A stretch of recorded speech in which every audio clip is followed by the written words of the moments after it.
want to think. But we are here for the victims regardless, and we'll keep coming back for the victims until they've got justice. Actually, there's some here. There's actually the parent, father and the mother of a young woman, the young girl who was groomed and molested by a paedophile gang. And when he went to the police, they arrested him for race. Britain First will be coming back. We've been running a non-stop campaign, multiple days of action. We've invaded the council offices twice. And we're not going to stop until we see justice, because the politically correct elite in this town and further afield are just waiting for it all to blow over. Thank you very much. You're welcome.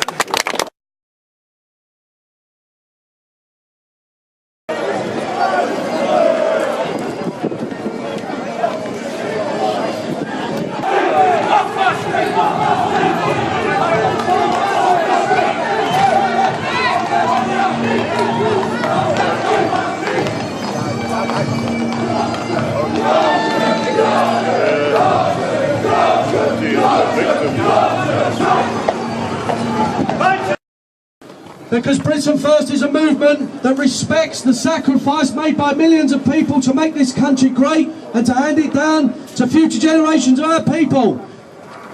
And we want to keep that heritage, we want to preserve our country and hand it down to our children and grandchildren. That's why Britain First. This, ladies and gentlemen, is a genuine war hero. And do you know what? He's lost both his legs, but he's here today. He's marched beside us.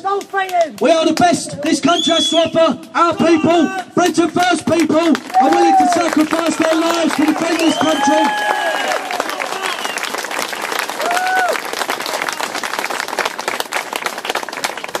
The fact that we've got injured war heroes marching beside us, I think we should do a 1 minute silence for all of those. There's 500 plus that have given their lives, who are not with us anymore.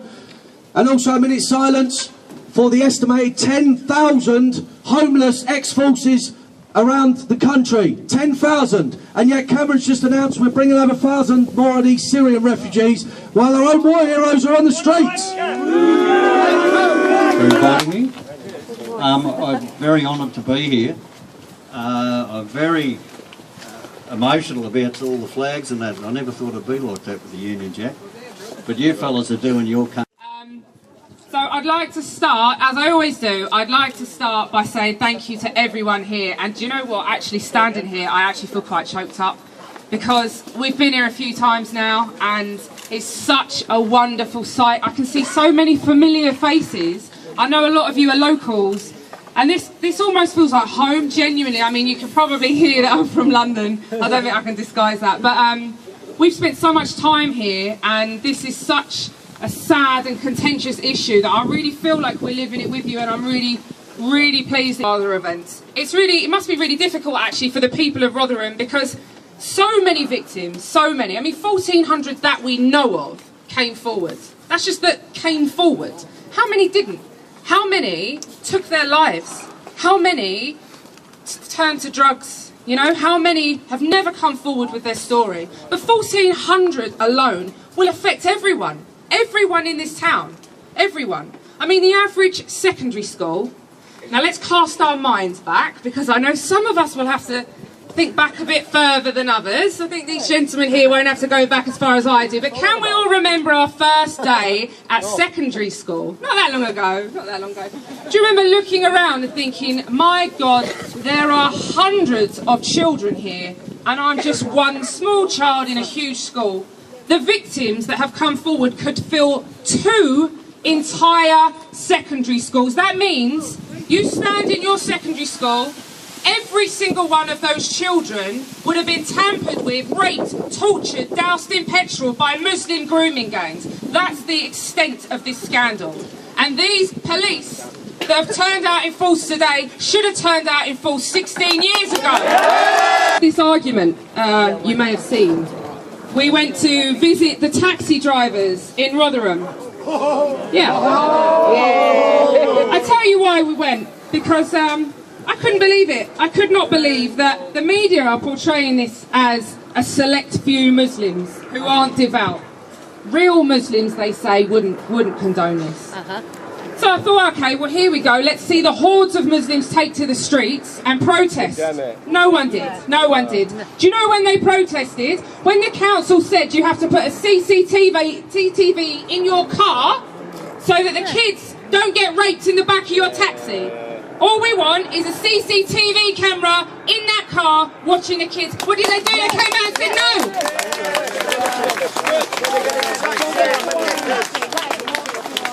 Even the authorities are protecting these people. The authorities in this country are corrupt and treacherous. They have given away our country. They've given away our houses. They've given away our benefits. They're giving preferential treatment to people who don't respect our land over veterans on the street. And over my dead body are they going to give away our kids? I'm just going to go through some news printouts now which explain why the police have tried to sabotage this protest. It's quite simple. They've banished us from the town centre because they don't want to disrupt the shoppers, but they've allowed the unwashed, traitorous, pro-Muslim UAF bastards into the town centre instead.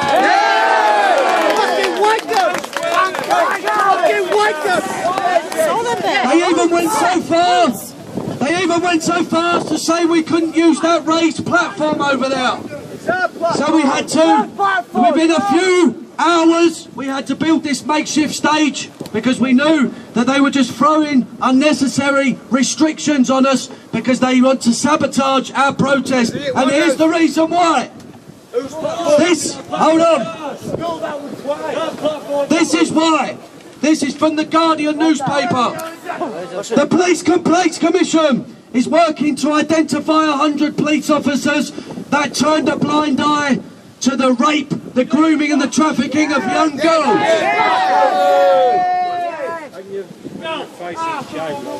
The next one, this one from the Daily Express. Rotherham sex scandal, more than 160 police officers facing claims they ignored victims' pleas. 160 plus. Yes. And to be honest, those 160 could be any of these police officers we have around us now.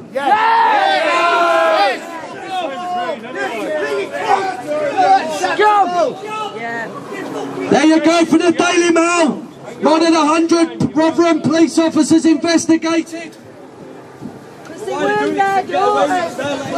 we haven't got to the best bit yet. There's a video from the Star local paper. Rotherham police chief explains why no staff disciplined for abuse scandal. Who? No police have been disciplined over the abuse scandal. Wow. Why? And that's for the police chief.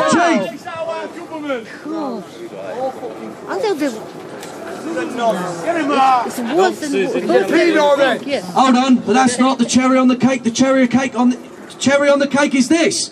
Police chiefs took 120 grand bonuses while Rotherham grooming scandal unfolded.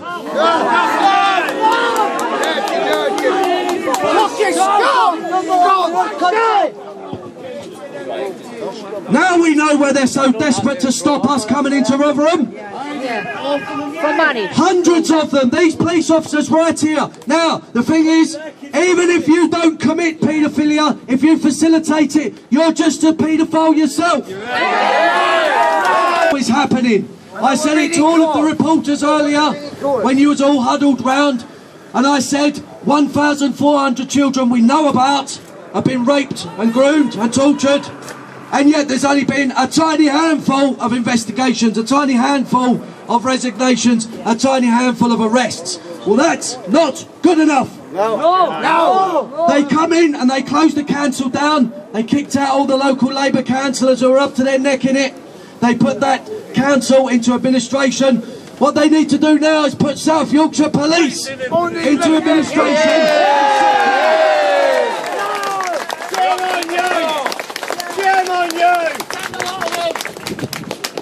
Why are these people so scared of Britain First coming here and providing a platform for the British people of Rotherham to come out to the streets and vent their anger in a sensible way? It's because they want to just let the whole thing blow over and be forgotten about. That's why they're not doing anything. They're playing for time. Never be forgotten. Yeah. The last Britain First protest was a year ago, and here we are again. We're here. This is the third protest we've held in the town. We've invaded the council offices multiple times. We've held days of action in this town, and we won't stop if this takes us 20 years to make our children safe in this town.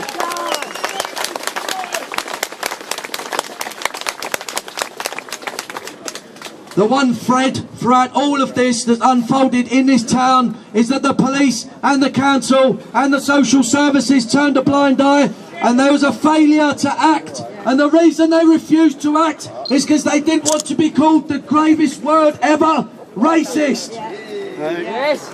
They allowed paedophilia on a massive industrial scale to continue because they didn't want to be called racist. What a bunch of spineless, gauntlet arseholes!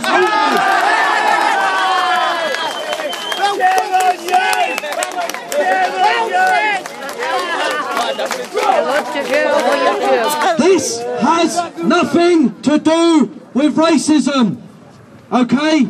We've got ethnic minorities here today, I can see them.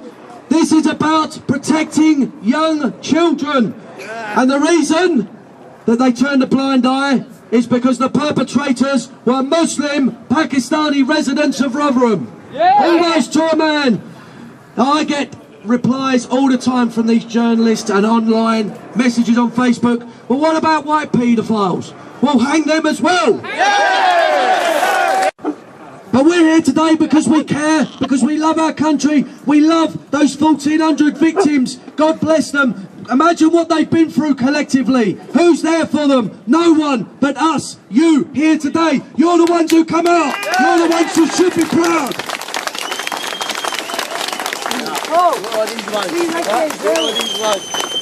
And that's the difference between us and the Conservatives and Labour and the Lib Dems and all the rest.